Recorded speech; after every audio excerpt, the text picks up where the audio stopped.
जय श्री हरि, जय श्री राधे राधे। भक्ति संसार में सभी भक्तों का बहुत बहुत स्वागत है। भगवान श्री हरि की कृपा आप सभी के जीवन पर बनी रहे। आपका जीवन मंगलमय हो, आपका समय मंगलमय हो। इन्हीं शुभकामनाओं के साथ प्रारंभ करते हैं आज की वीडियो।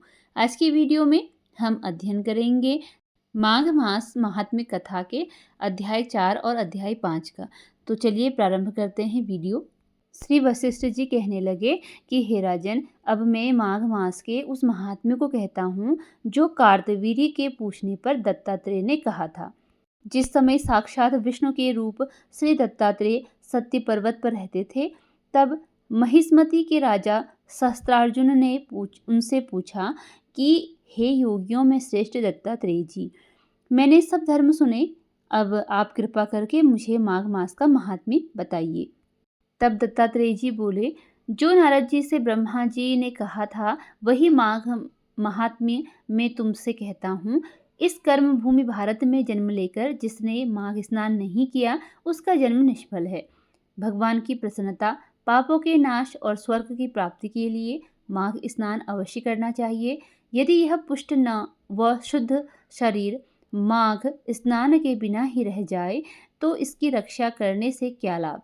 जल में बुलबुले के समान, मक्खी जैसे तुच्छ जंतु के समान यह शरीर माघ स्नान के बिना मरण समान है। विष्णु भगवान की पूजा न करने वाला ब्राह्मण, बिना दक्षिणा के श्राद्ध, ब्राह्मण रहित क्षेत्र, आचार रहित कुल, ये सब नाश के बराबर हैं। गर्व से धर्म का, क्रोध से तप का, गुरुजनों की सेवा न करने से स्त्री का तथा ब्रह्मचारी का, बिना जली अग्नि से हवन और बिना साक्षी के मुक्ति का नाश हो जाता है। जीविका के लिए कहने वाली कथा, अपने ही लिए बनाए हुए भोजन की क्रिया, शूद्र से भिक्षा लेकर किया हुआ यज्ञ तथा कंजूस का धन, यह सब नाश के कारण है।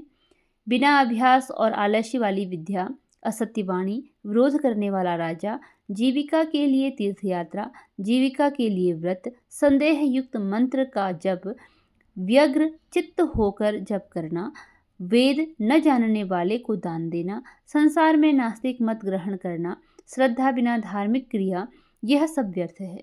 और जिस तरह दरिद्र का जीवन व्यर्थ है, उसी तरह माघ स्नान के बिना मनुष्य का जीना व्यर्थ है।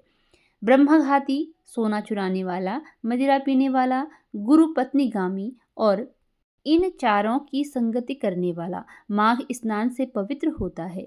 जल कहता है कि सूर्योदय से पहले जो मुझसे स्नान करता है, मैं उसके बड़े से बड़े पापों को नष्ट करता हूँ। महापातक भी स्नान करने से भस्म हो जाते हैं। माघ मास के स्नान का जब समय आ जाता है तो सब पाप अपने नाश के भय से कांप जाते हैं। जैसे मेघों से मुक्त होकर चंद्रमा प्रकाश करता है, वैसे ही श्रेष्ठ मनुष्य माघ मास में स्नान करके प्रकाशमान होते हैं। काया, वाचा, मनसा से किए हुए छोटे या बड़े, नए या पुराने, सभी पाप स्नान से नष्ट हो जाते हैं। आलस्य में बिना जाने जो पाप किए हों वह भी नाश हो जाता है। जिस तरह जन्म जन्मांतर के अभ्यास से आध्यात्मिक ज्ञान की प्राप्ति होती है, उसी तरह जन्मांतर अभ्यास से ही माघ स्नान में मनुष्य की रुचि होती है। यह अपवित्रों को पवित्र करने वाला बड़ा तप और संसार रूपी कीचड़ को धोने की पवित्र वस्तु है। हे राजन, जो मनवांछित फल देने वाला माघ स्नान नहीं करते, वह सूर्य चंद्र के समान भोगों को कैसे प्राप्त हो सकते हैं। इसी के साथ माघ मास महात्म्य का चौथा अध्याय यहाँ पर समाप्त होता है। पढ़ते हैं अगले अध्याय, 5वें अध्याय को। 5वें अध्याय में दत्तात्रेय जी कहते हैं कि हे राजन, एक प्राचीन इतिहास कहता हूँ। भृगुवंश में ऋषिका नाम की एक ब्राह्मणी थी जो बाल्यकाल में ही विधवा हो गई थी। वह रेवा नदी के किनारे विंध्याचल पर्वत के नीचे तपस्या करने लगी। वह जितेंद्रिय, सत्यवक्ता, सुशील, दानशीलता तथा तप करके देह को सुखाने वाली थी। वह अग्नि में आहुति देकर उच्च वृत्ति द्वारा छठे काल में भोजन करती थी। वह वल्कल धारण करती थी और संतोष से अपना जीवन व्यतीत करती थी। उसने रेवा और कपिल नदी के संगम में 60 वर्ष तक माघ स्नान किया और फिर वही पर ही मृत्यु को प्राप्त हो गई।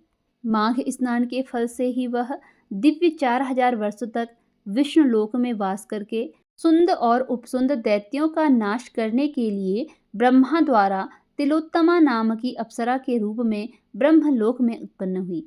वह अत्यंत रूपवती, ज्ञान विद्या में अति प्रवीण तथा मुकुट कंडल से शोभायमान थी। उसका रूप, यौवन और सौंदर्य देखकर ब्रह्मा भी चकित हो गए। वह तिलोत्तमा रेवा नदी के पवित्र जल में स्नान करके वन में बैठी थी।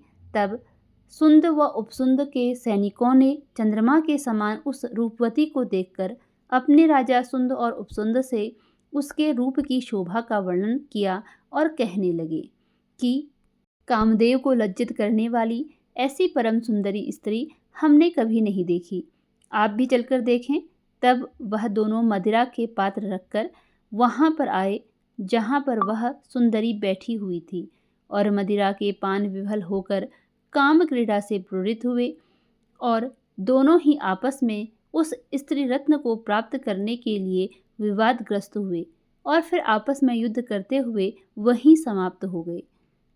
उन दोनों को मरा हुआ देखकर उनके सैनिकों ने बड़ा कोलाहल मचाया और तब तिलोत्तमा कालरात्रि के समान उनको पर्वत से गिराती हुई 10 दिशाओं को प्रकाशमान करती हुई आकाश में चली गई और देव कार्य सिद्ध करके ब्रह्मा के सामने आई। तो ब्रह्मा जी ने प्रसन्नता से कहा कि हे चंद्रवती, मैंने तुमको सूर्य के रथ पर स्थान दिया। जब तक आकाश में सूर्य स्थित है, नाना प्रकार के भोगों को भोगो। सो हे राजन, वह ब्राह्मणी अब भी सूर्य के रथ पर माघ मास स्नान के उत्तम भोगों को भोग रही है। इसलिए श्रद्धावान पुरुषों को उत्तम गति पाने के लिए यत्न के साथ माघ मास में विधिपूर्वक स्नान करना चाहिए। इसी के साथ माघ मास के महात्म्य का 5वां अध्याय समाप्त होता है। धन्यवाद।